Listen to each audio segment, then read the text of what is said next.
Hello and welcome to the MHG podcast. Once again, I'm Bradley, and coming up on today's show, we look at all the people that have stubbed their toe and have managed to then blame it on Meghan Markle. But joining us first, it's the real Sir Winston... Oh, sorry, that's my GBU script. Joining me someone who's not a total right-wing douchebag, all-round good guy, it's Stu. How you doing, Stu?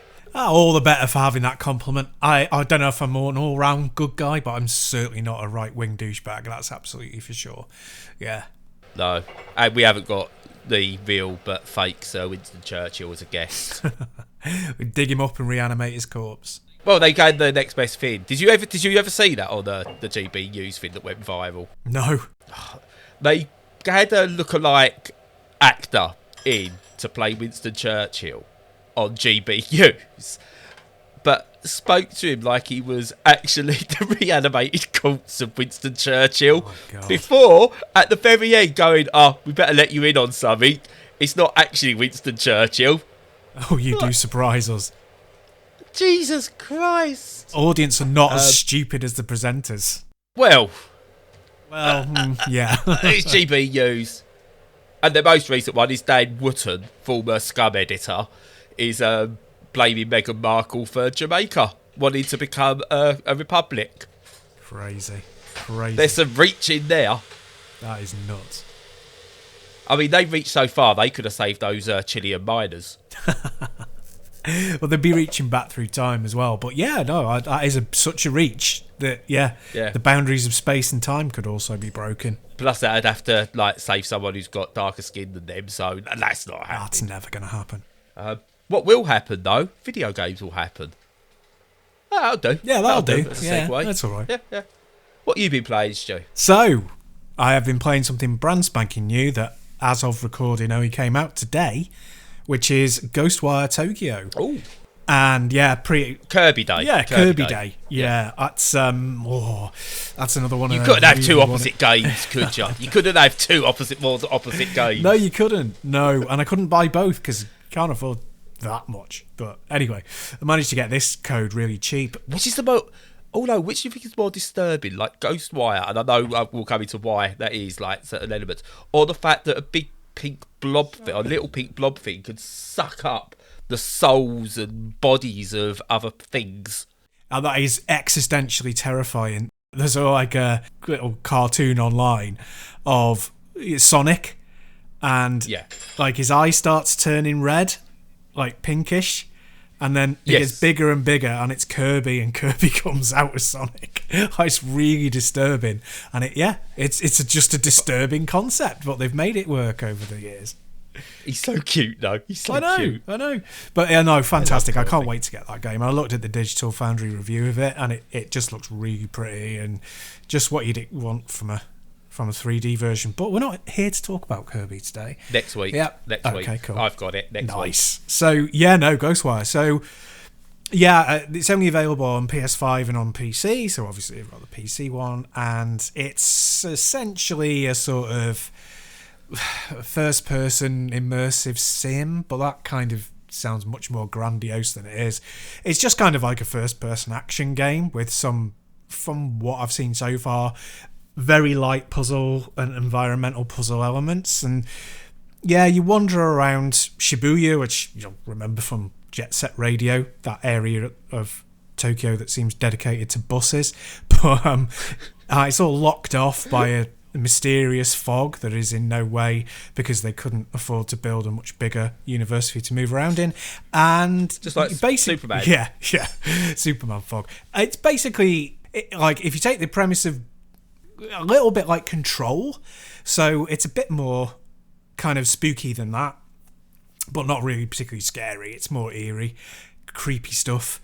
It seems to be from the very outset that someone or some things have managed to separate people's spirits / souls from their bodies, and the bodies have disappeared, and then they're sucking up the spirits to use for some sort of nefarious purpose. You're kind of caught in between this person or these people and a good guy who seems to have the skinny on what's going on, and he's part of some sort of paranormal team. And you kind of wander around and you blast creepy looking nether creatures using magic powers from your hands. So it's, pretty standard. But yeah, We've all done it. We've all been there. Yeah, we've all been there. When I sold my soul to Satan, I got that kind of power, but I've only used it for good, so that's a shame. But yeah, no, it's funny. It's because like I played so many games like this because it's like, okay, we've got this world we can play with in 3D. An easy way to kind of make a world that's presentable but exciting is to have a very simple, straightforward representation of the real world and then have lots of supernatural elements crash in. It's quite an easy way of making stuff, building the levels fairly simple, having the enemies fairly complex, that sort of thing. Yeah. So there's a lot of that, and like Control does it as well. There's even the elements of like, what are they called? Like, kind of supernaturally infused armchairs and kitchen sinks and stuff like Control has. Oh, yes. I don't know whether it's like just coincidence or whether they saw that and they were like, yeah, that's ace, we're sticking that in.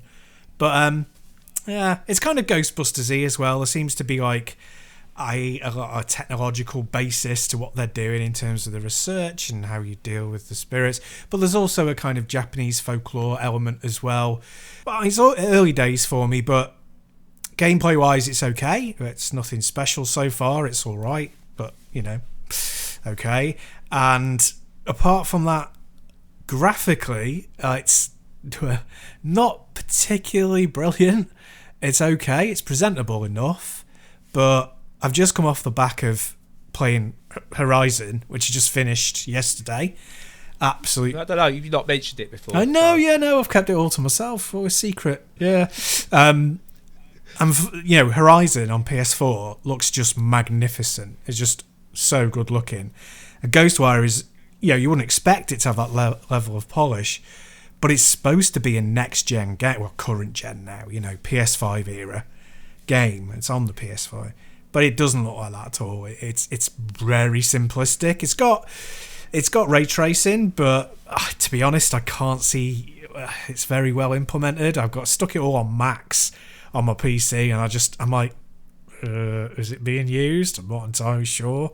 So yeah, at the moment it's fine. I'm going to give it lots more time, probably complete it. It's Tango, isn't it? Yes, that's right. Who yeah. made it? So Shinji Mikami's team, I think he's either left or he's stepped back from this game. But yeah, the guys who did The Evil Within, it's them. See, I think that's their aesthetic. When you say about it doesn't look next gen or anything, I actually think that's their aesthetic. Their games kind of look almost grindhousey in a way. Yeah, I can see that. It's just a bit funny when you stick ray tracing in, which is a very big cost overhead and difficult to program. Yeah. And then it still looks, like a previous, not even a previous gen game or an early previous gen game, you know what I mean? But yeah, no, I take your point. They definitely try and go for something that's harkening back to an earlier era. Another big influence I think that it might be is Fear, FEAR, Fear, the first-person shooter. There's lots of elements of that in it, like things blinking in and out of existence and all that caper. But at the moment, it's less than the sum of its parts. It doesn't do anything exciting so far. It's just really solid. So we'll keep an eye on it. We'll see. Yeah, I'm interested in this because it's it does look like the aesthetic. So first of all, I think the best open world, shall we say, city that you can put in a video game, I think, is like the various areas of Tokyo, because it's so much going on in such a small space that we saw, I mentioned it when we spoke about the Yakuza games. You can fit so much into a smaller space than something like, I think, even The Witcher can or Grand Theft Auto can in their massive open worlds. And they're iconic as well. So you go into it and you kind of get a sense of where you are, even if you've never been there before, because they're so iconic in games. And I love the theme behind it. That's what's really striking me. I love the supernatural in terms of not, I believe ghosts are real, but I love the folklore stuff that comes from it, especially like the Japanese folklore. the way they look at ghosts is very different to the way like the Western world look at ghosts Yes. and stuff like that. Yeah. Very interesting character pieces if you look at The Ring, for example, and The Grudge, and how they're handled in the remakes compared to the Japanese originals. Yeah. But yeah, no, it looks interesting to me. And I'm okay with you actually saying it's not doing anything special as such. That actually makes me more wanting to play it. Because it doesn't sound like it's trying to push boundaries. It sounds like it's just trying to make a game, which I'm okay with. Remains to be seen. I could be getting the wrong point. But overall, I'm actually really excited to give this one a go at some point because it feels right up my street that I haven't... It's not the second coming. Yeah, fair enough. I suppose it's going to depend very much on how they tie in all the elements, together. So each sort of premise, or the main premise in the game is really good. So the idea of them using technology and the supernatural and what could be waiting for us in the world beyond. And the villains who are sort of utilising whatever's going on in the background, the traditional folklore stuff. Like you've already had like no masks and sort of like these prayer bead style things have cropped up, and these small, they're kind of like paper dart type things. I'm really denigrating Japanese folklore, simplifying it into something I can understand. But these little paper things that are like spirit trap things, and all of that is really lovely, and hopefully all of it will tie together to make something quite interesting.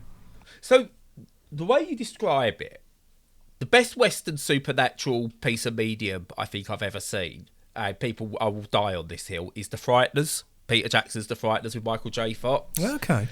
Purely because, for what you're describing of Ghostwire Tokyo, there's that element on there that the spirits are just there.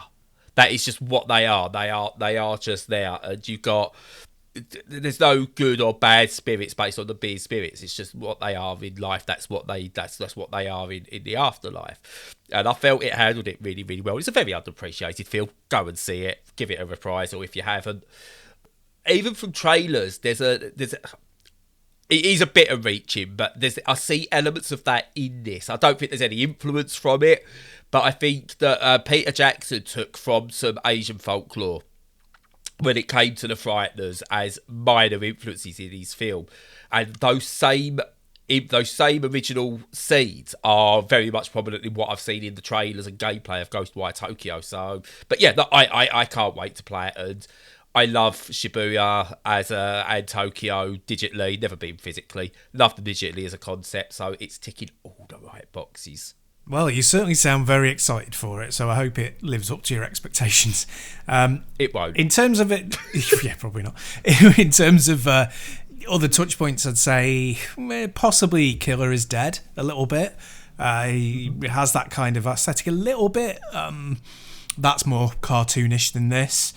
This has there's also a kind of...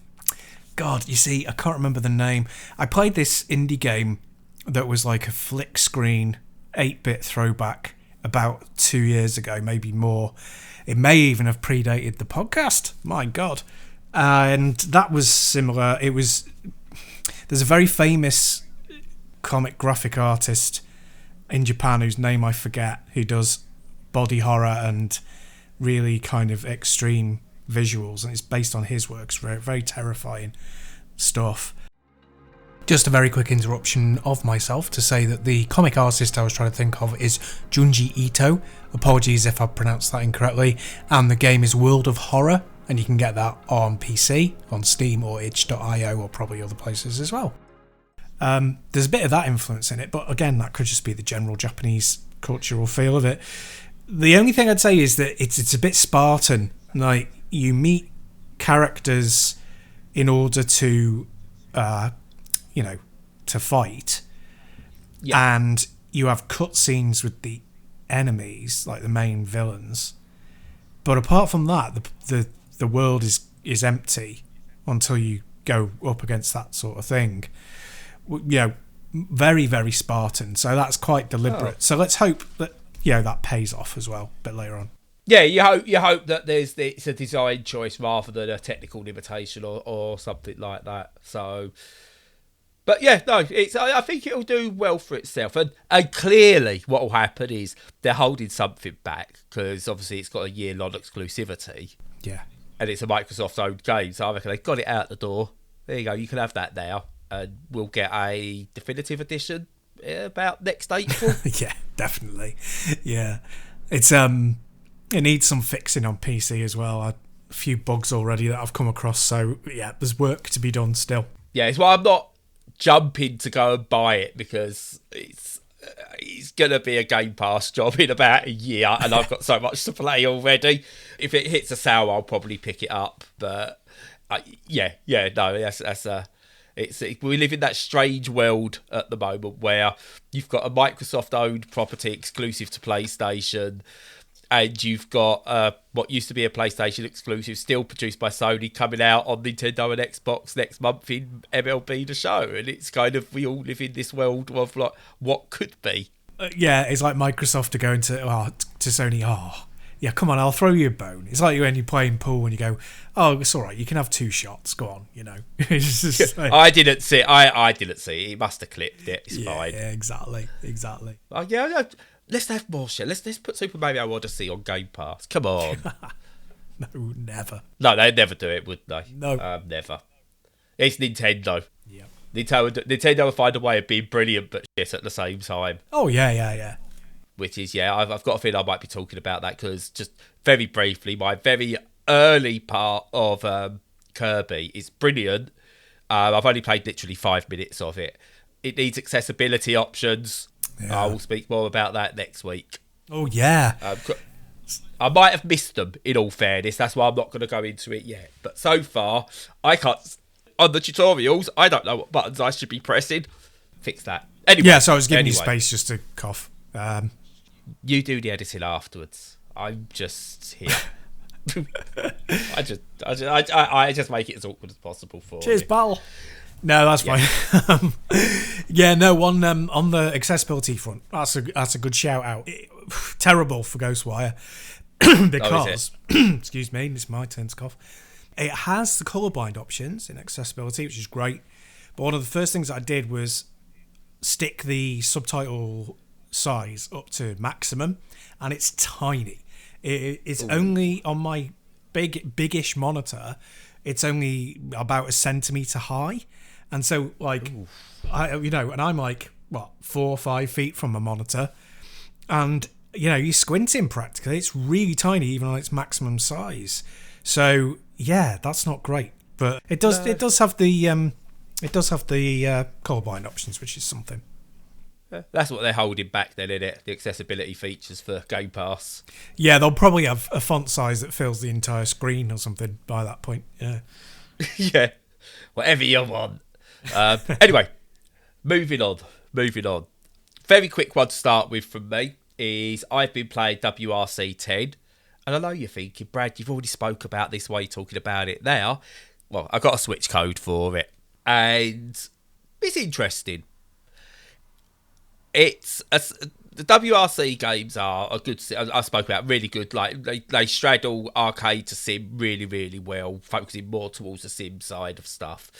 And the PC version I really, really, really like. The Switch version looks really nice for what it is.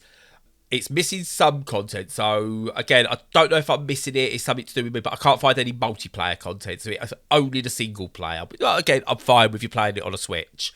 I'm okay with that. No cross-save, which is unfortunate, because I feel it's needed. So for me, I'm just playing like the individual events and that on the Switch, because I can't be asked to go through a career mode again. But what's really weird about it is you can't jump between the two in terms of playing, because if I play it on the PC, you've got analog controls and everything can be like really precise, and then you play it handheld on the Switch and that goes out of the window. You have to like play it like a totally different game. But it's not. But once you get used to it, it plays really well. Once you can get used to the nuances of the like, there's less travel or less. There is that sort of like, you're not going to get those minor adjustments in turning, sorted, and things like that. It is a fun game, but I think we're at a point now where games like this don't need a Switch version. I think we're at a point now where a Switch version needs to be its own thing. Bring out a WRC 10, but do what we did with the PSP for a while, just like WRC 10 portable, and make it so it's built for that, rather than what is a straight port with stuff taken out, because it's good, but it's not as good as playing the PC version by any stretch of the imagination, which is a shame. Yeah. We're in a funny state with the Switch, and partly it's just because of the way things have gone, but partly it is by design from Nintendo, in that if you develop for it, it's such a great machine, but if you port in for it, you've got to really, really put the effort in, and you've really got to give it the time and attention it needs, because it's kind of like, that under the telly consoles are like cars, and this is a motorbike, and it's like you've got to concentrate on getting it perfectly right. And I think, steering it back to like the conversation that we always have about the cross save thing, if you have cross save with it, there's so much more potential there for like matching the controls. And then if you go, okay, well, it's not quite working for me on this device, then you can go, oh, okay, well, I'll turn it onto just digital only controls, whatever, on the handheld, but then I can take this over to my computer when I get the chance on my console, and really hammer it and do the precise stuff that I need to do. And keeping that out of the equation is starting to look like really dated. Yeah, no, I completely agree. And it's why I'm so eager for MLB, the show, next month, because that has said, from what I can understand, that's got cross progression, cross save across all devices. So that's PlayStation to Xbox to Switch. So again, I'm holding a great hope that will be the future. I'm not expecting it to play as well on the Switch as it is on the Xbox or the PlayStation, but if I can use it to cross save and cross progress and just do some of the bits with like the road to the show stuff, brilliant. And then so I go, right, I've got a major game coming up, or I've got some major things, I'll play that on the Xbox version, and my progression carries through. That's what I want. Again, I think we are looking at some games need to almost look back at the Dreamcast. There we go. We managed to sneak the Dreamcast in again, and the VMU, where you could take your chocobos or whatever in a Final Fantasy game and train them up, and then use what they do in the VMU to then bring those back into the game. So it's taking elements of the game separately. So there's no reason why, for example, the Switch version WRC 10 could be a more arcadey style affair, but you earn experience points or whatever that you can then take back into the main game as just a side thing or whatever. There's so many options you have got with it. And there's games like Hades where, fine, just do a straight cross progression, cross save. That's fine because it's playable. But there's some games now where you go in just... You can't just do a straight port. We're not at that point now.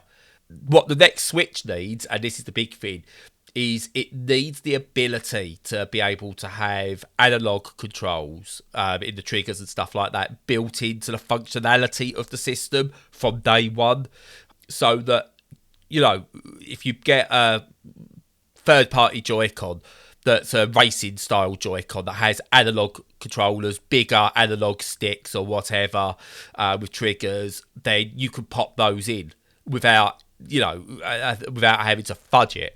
So the Switch has been brilliant. I'm not dissing on the Switch at all, but I can certainly see what needs to be done for a new Switch down the line, and it's not all about graphics. Yeah, I agree. I think they would be best off doing the move they did from the DS to the 3DS, where you can still play DS games on the 3DS, you could still play Switch games on the Switch Pro or whatever it was, but the Switch Pro also had its dedicated games, and it came out of the box with analog controllers, so analog Joy-Cons, but they would work on the previous model of the Switch.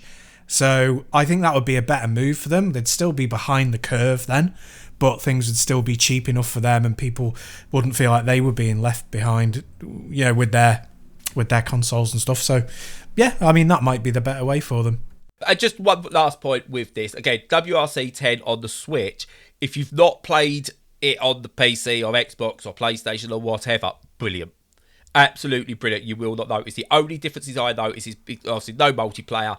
And because I've played it on a more powerful system with proper analog controls and potentially even a wheel, I noticed the difference. So if you've never played those, you go fresh into this, you are in for a great time. Nice. What's next from yourself? Well, I only had a brief play on another game, which was Nightmare in the Dark on the Neo Geo. And that one is it's basically like Bubble Bobble. It's a single screen game. You have platforms. You have to knock the enemies into submission and then kind of, well, in Bubble Bobble, Bubble Bobble, not Puzzle Bobble or Bubble Bobble, you blow bubbles onto them and then you hit them and whatever, and they go off the screen to be defeated. But in Nightmare in the Dark, you throw fireballs because it's got a kind of Halloween-y kind of aesthetic. You throw fireballs at these enemies, and then when they get completely immersed in flame, you use them to knock the other enemies off the screen and stuff like that. And it's just like pretty much a complete rip-off of Bubble Bobble, but I suppose it has enough difference in it to be worthwhile. I mean, back in the day when it came out, I don't think anyone would be dropping 250 quid to buy it kind of thing. But as a little distraction and an aside, it looks pretty. It's got some nice backdrops, because it's got these static backdrops like you have in that and like you have in Pang and games like that. And the animations are pretty nice. It's not exactly pushing the console, you're not talking Metal Slug levels of animation or anything. But pleasant enough. Some really big bosses that look pretty great. And it's okay if you've got access to it. Give it a go for a little while. It's the sort of thing. It's definitely a Brad game. So give it a whirl. Yeah, it sounds like a Brad game. I'll definitely look at that. Do you know what the emulation of it's like? Like the ROM versions, do they play quite well, or we only ever played it on original hardware? I only ever played it on original, but I don't think I've ever come across any serious issues with any emulators for Neo Geo in the past. I think there are a couple of games that struggle with emulation, but I don't think this is one of them. Cool. I'll give that a look, because I don't think I could afford myself a hardware solution at the moment. No, that's fair enough. I'm getting £4 extra a week to pip, so soon. Yeah, soon. The time is coming. Oh dear! Isn't Britain great? Oh, fabulous! Yeah, no, we're talking about games. But good. I'm glad. I love to see. I love it when you talk about the old, the retro stuff. I love retro games, but I have more of a passing interest in terms of, I like fiddling with that, and now I'll play for a couple of minutes. It's ADHD perfection is the retro scene, because you just pop something on for a couple of seconds and they never go back to it for 6 months and go back then play other stuff and whatever. But your passion for it it's superb. I love listening to you talk about retro stuff. Oh, cool. Yeah, no, I just I get a... Oh, shut up about it. Try it out. No, go on, carry on. No, I get a hankering to play a shorter game, in an arcade style, and it'll either be something on Steam, from a smaller indie, or it'll be something from the past that I've not touched before. And I keep finding, it's I think, must have played all of the good games in that genre kind of thing. Yeah. And then I'm like, oh God, no, there's this whole wealth of them I haven't touched yet. So keep dipping back into it. There's a whole wealth of puzzle games from the 80s and 90s where the more you complete it, the more you get naked ladies underneath the actual game world. Bizarre. Because that's what puzzle games were in the arcades back then, aimed at the Japanese. It's really weird. Yeah. But this is why I think I really like the old, when I do play the retro stuff, because I literally have the attitude with arcade stuff of it is an arcade, so I pop an imaginary 50p into my RG351 or into the PC. I play through a game, I lose my life till I get to a continue, and I go, I'm done now. I'll go play something else. Yeah, that's a good way of doing it. Yeah. Yeah, I've never played Teenage Mutant Ninja Turtles and gone, I'm going to play this to completion. Behave. I have. I get to the first part of the level that I get to it every single time on the arcades, fail miserably, and then go back to it again and do the exact same thing a few months later. If that's what makes you happy, that's great. It does. Yeah. It does. No, I'm not being sarcastic. I mean it. No, and we'll talk about this again. I think we've touched on it before, but next week I think we'll talk about this. Game completion is not important. Oh yeah, totally. Just to point that out, it's not important one iota. I reckon I've completed less than 1% of all the games I've played. Yeah, and no, well you're right. I mean, yeah, we'll save it for next week. It's an interesting conversation to have, definitely. Definitely. Talking of games I haven't completed, I was just getting a segue sorted. You see, nice. I've been playing a new snowboarding game. You wait ages for a snowboarding game, and then a couple come out at once. It's amazing. Nuts. So the other week we had Grand Mountain Adventure come out, which I really, really love. And this week we've got Shredders. What I will say is, team at Shredders, right? Hire a graphic artist for your cover art, your logo. I love the game, but your cover art's dreadful. I'm not going to lie. Sorry. Get that out the way. Okay. But aside from that, it's probably the best snowboarding game I've played since Amped 3. Yeah. It's not as good as Amped 3. It's not as good as like SSX, Tricky, SSX 3, games like that. But it's definitely better than the game. I really like the modern SSX, by the way. I'm someone who really liked that Dark Mountain or whatever it was called. I really enjoyed that. I thought it was good. But I didn't like Steep. It's better than Steep because it's more focused than Steep. So what you've essentially got is a throwback to those games like Amped, where you give almost a linear progression through the game to start with. And sort of like you've got this concept of annoyed snowboard bros taking you through. So it's like, oh man, look, we're gonna rip up this mountain or shred this mountain, and look, we're gonna film it, and look, we can go and destroy this. And then the executive comes along and goes, but instead of going, oh no, don't you ruin my mountain, they're going, oh yeah, we'd love this, look, we can go viral, yeah, we're down with the kids and stuff like that. It's annoying, but in that way that it should be, because they're snowball bros. Yeah. I've seen some people complain about it. Behave. That's the culture of that scene. It's nothing to do with bad acting on the game itself. That's just the culture of that scene. Always has been. True.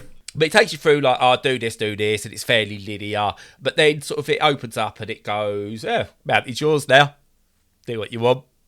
But not in that way that Steep ever did, which was, do what you want, but we're going to tell you stuff to do still anyway, and put loads of little markers everywhere because it's an Ubisoft game, and you know, you're going to end up feeling overwhelmed. No, this just goes, you've done a lot of the linear stuff now. Here's a reward. Just go and snowboard as you want. See fit, have fun, and it's really good. A few bugs here and there. It stutters a little bit now and again. I mean, in terms of, I'd be snowboarding down and then it comes almost to a pause where it stutters.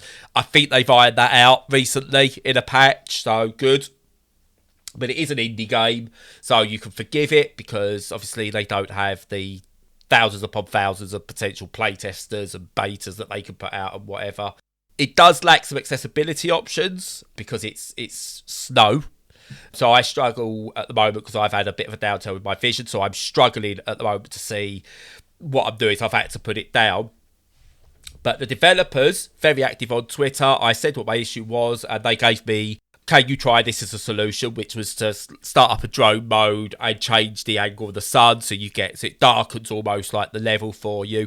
Didn't quite work, and I did suggest maybe can they do something like just give us a palette swap. Can I have a palette swap where I can turn the snow dark grey, for example, or can I change the sky dark grey? Just something that's simple. I know it's not going to be what the game's intended, but for someone like me, it'd be ideal.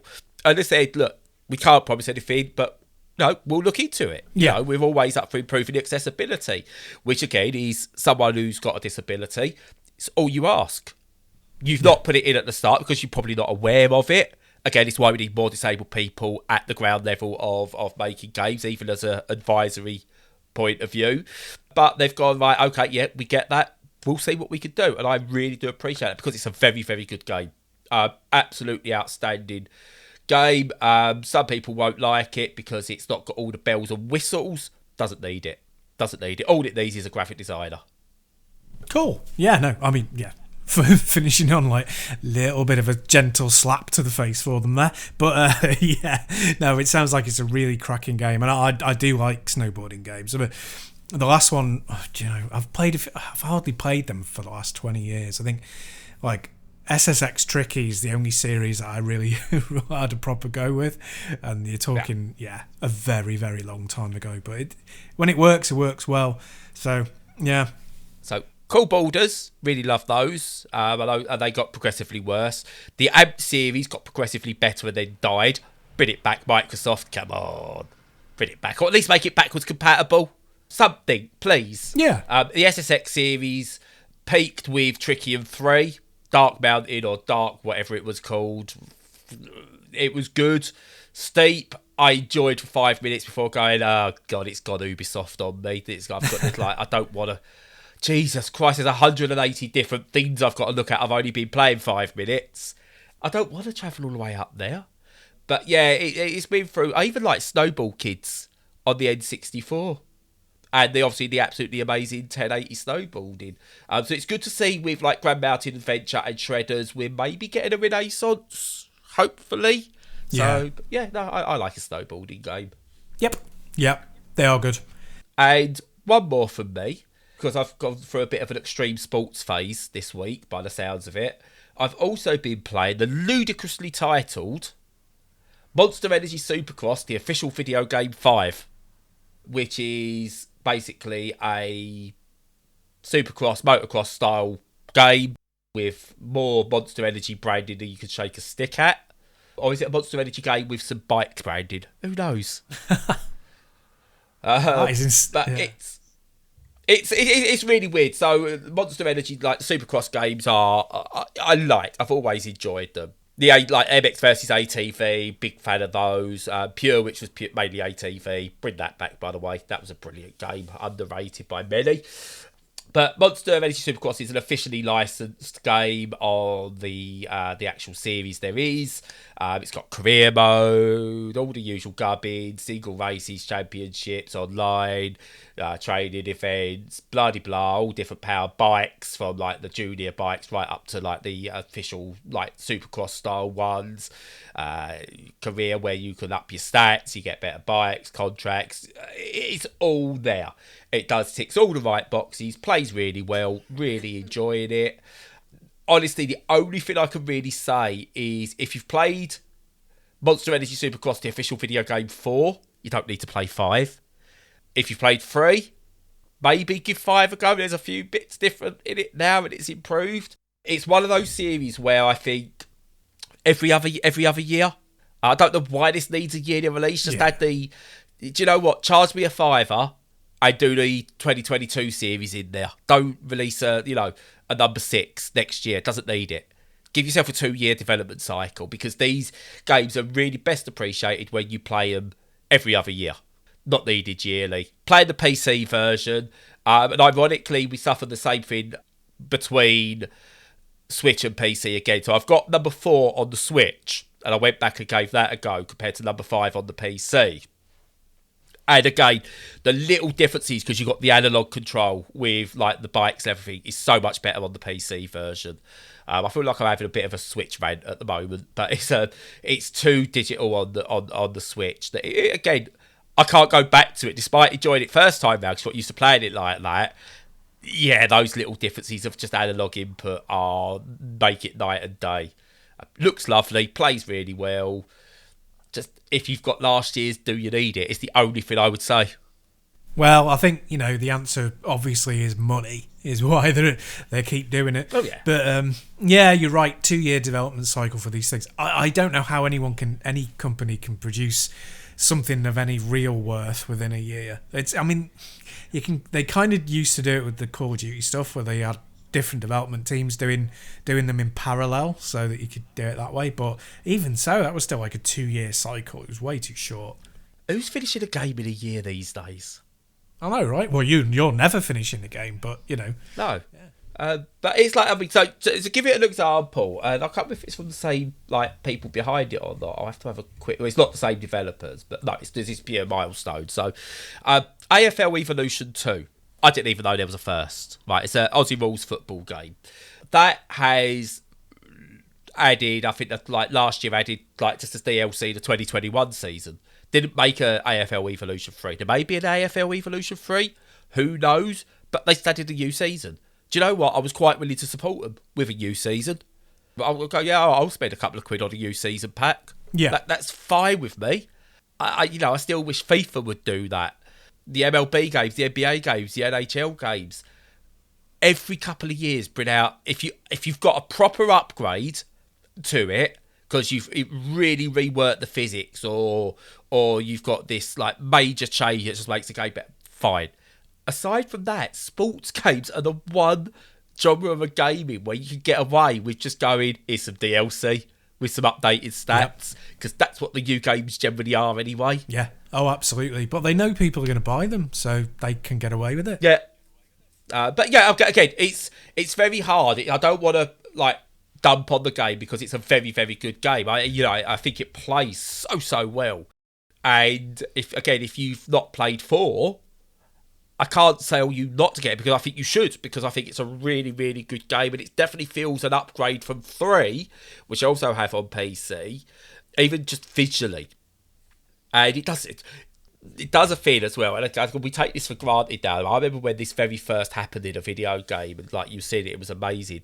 The riders of the bike get dirtier the more you race. Right, yeah. Now, I remember when I first saw that on a rally game, and I was like, oh my God, my car's dirtier at the end than it was at the start. Yeah. And that was like the most amazing, like, why is that? That should be a bullet point on the box. And we take it for granted now. And it's just like really good. You go and you can see the mud splattering up the back of your rider and stuff like that. And also with this as well, and this is where I'm going to like really say where these games stand out. You've essentially got 2 games in one with these. And I don't know if you could play it in VR. I don't think you can, but I'd be interested to see.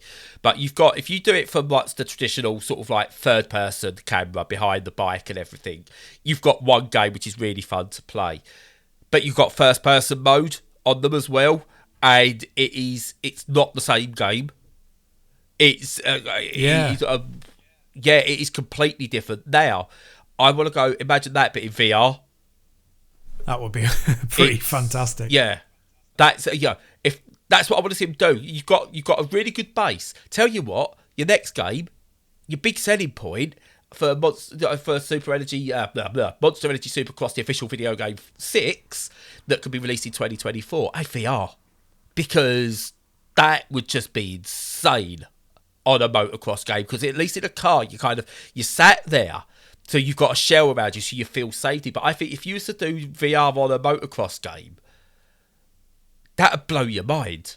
Yeah, it would be pretty damn good. There's just so little development out really for it at the moment. I think mainly because, moving over to the Quest, it's so much less powerful. It's so, comparatively.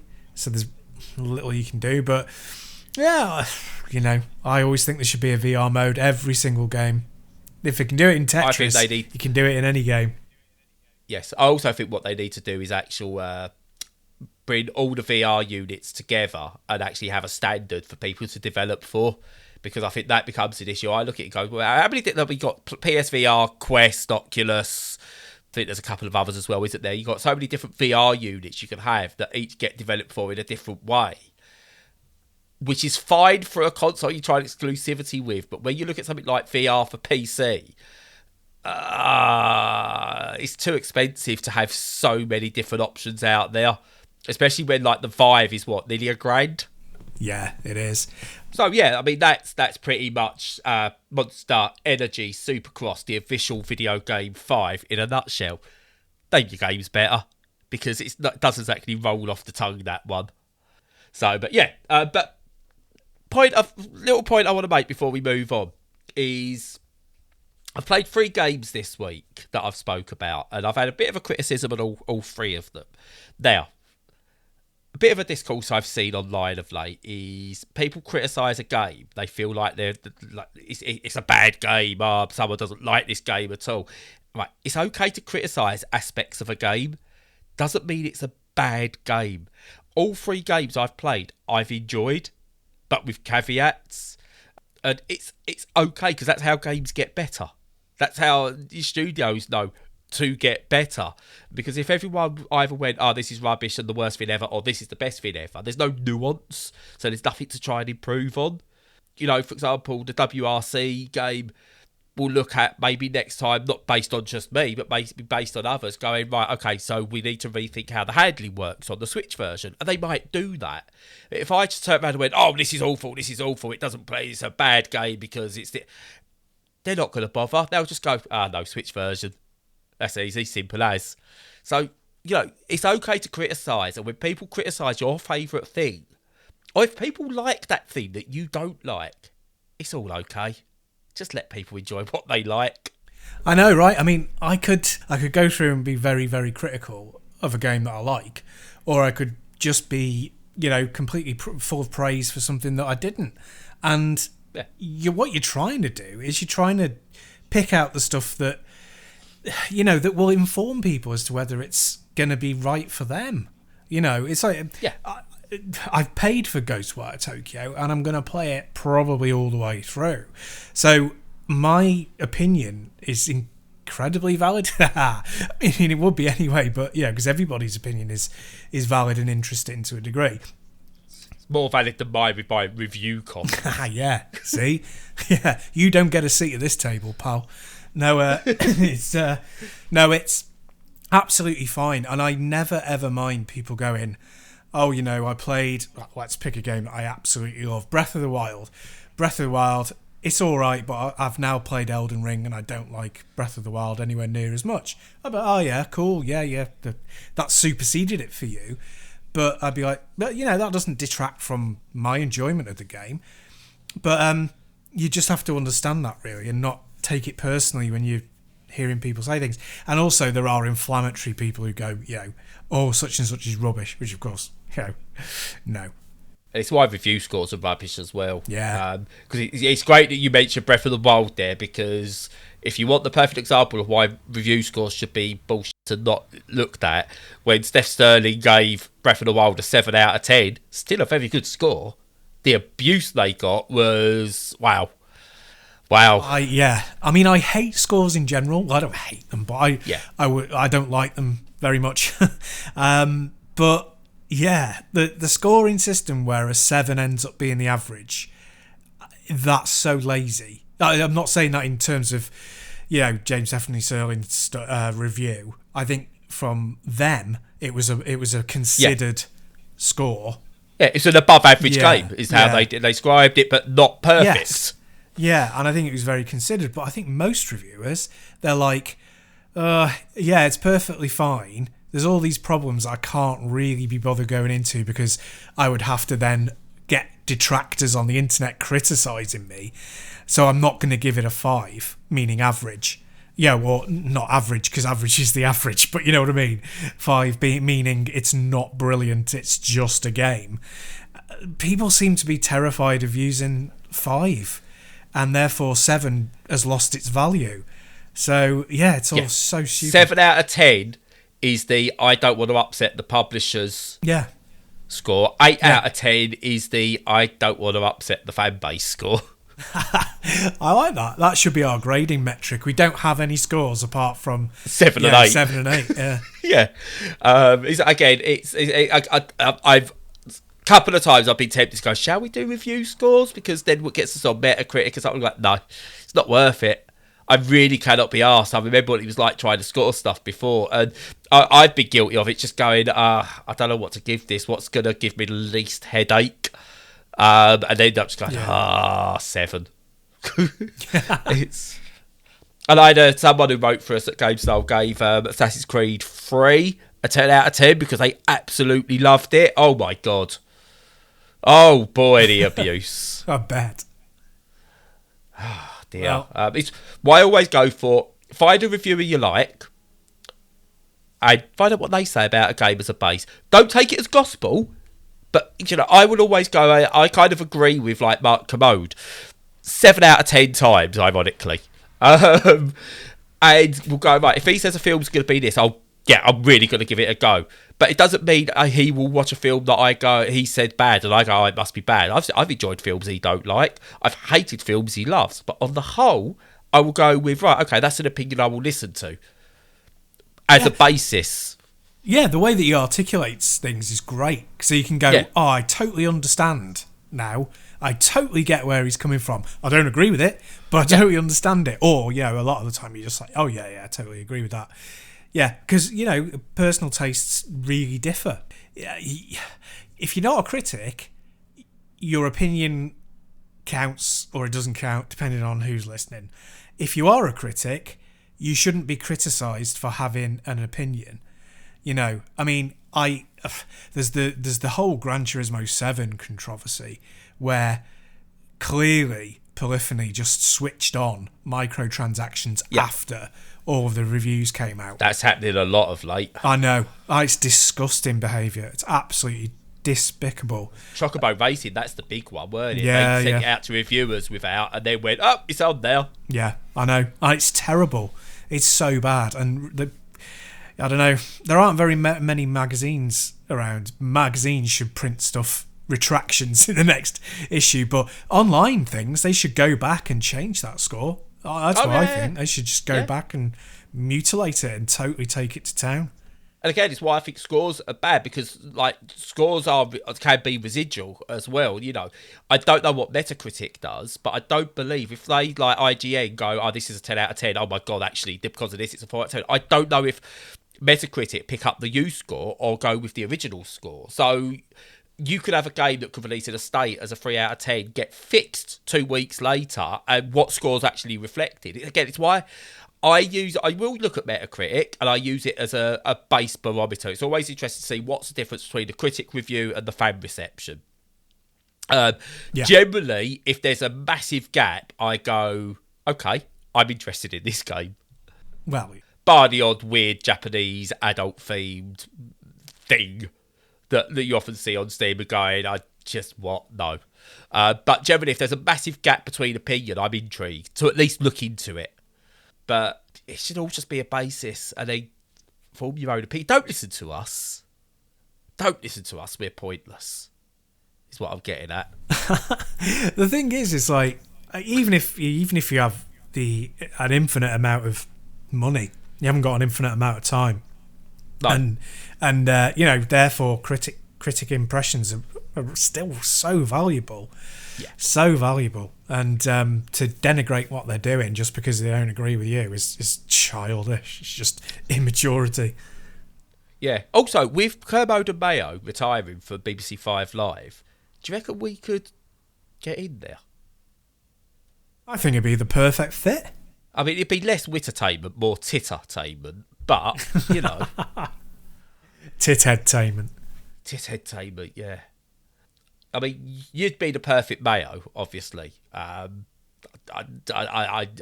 be like Mark Kermode's ADHD third removed cousin, who he doesn't talk about.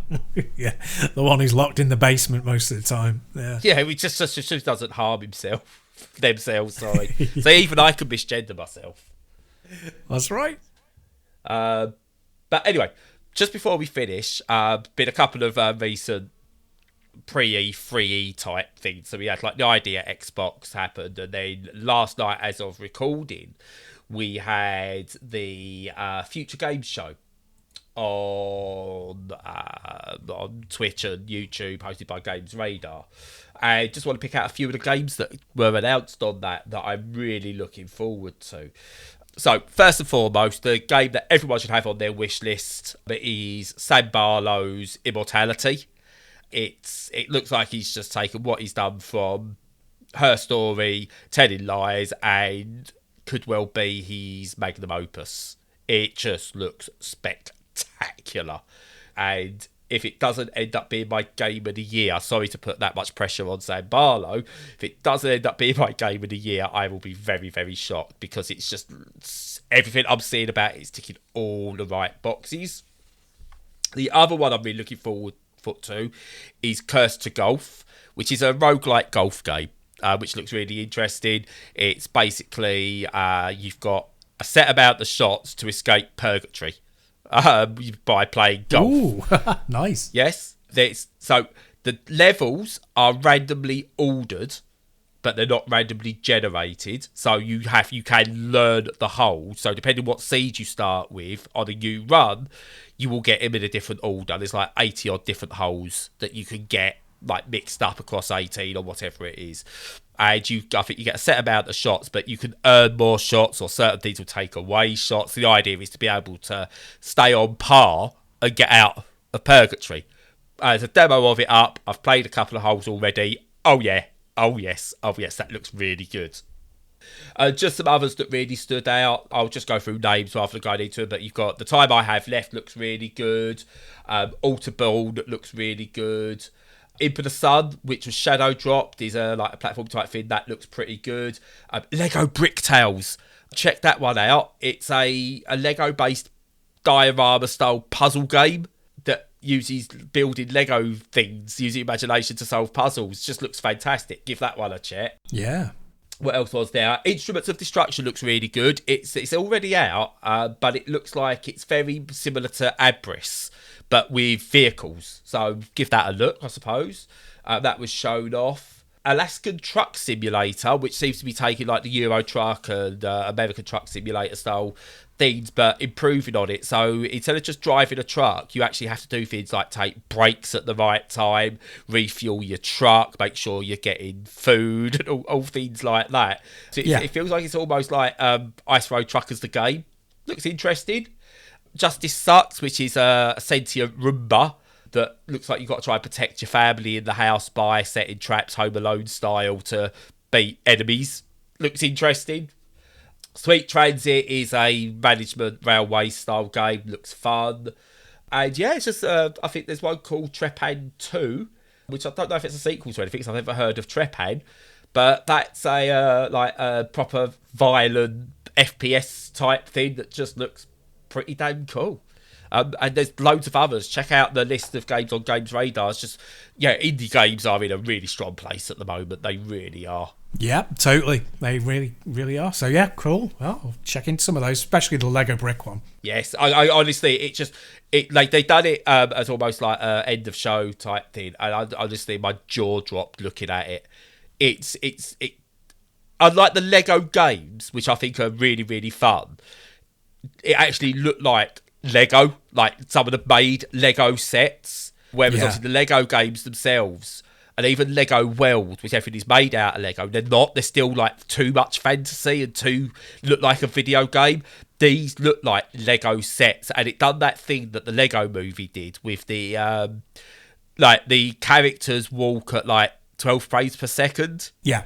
Whereas everything else is like you move the camera around 60 frames per second and stuff like that. Yeah. And it's just like, I love little touches like that. It just looks really good. That's later this year, so we'll hopefully get to talk about that one. But yeah, some really good looking indie games come on the horizon, many this year as well. So I'm gonna be talking a lot, boy.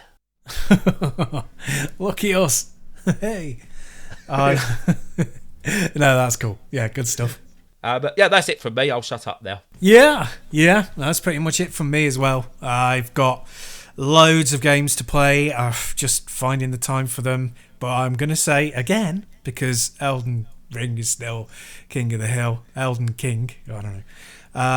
I'm going to say, Horizon Forbidden West. Don't sleep on it. It's absolutely superb.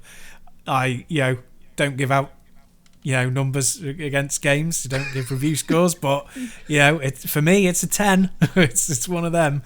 But yeah, we should start doing that at the end of all our reviews. We don't do review scores, but if we did, this one would be a exactly. That'd be our thing.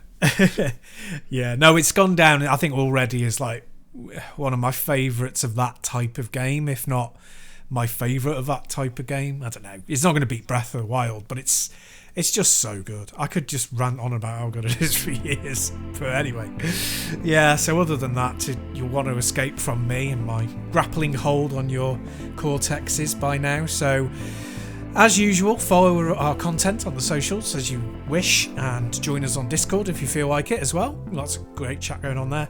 And in the meantime, just stay safe and stay sane.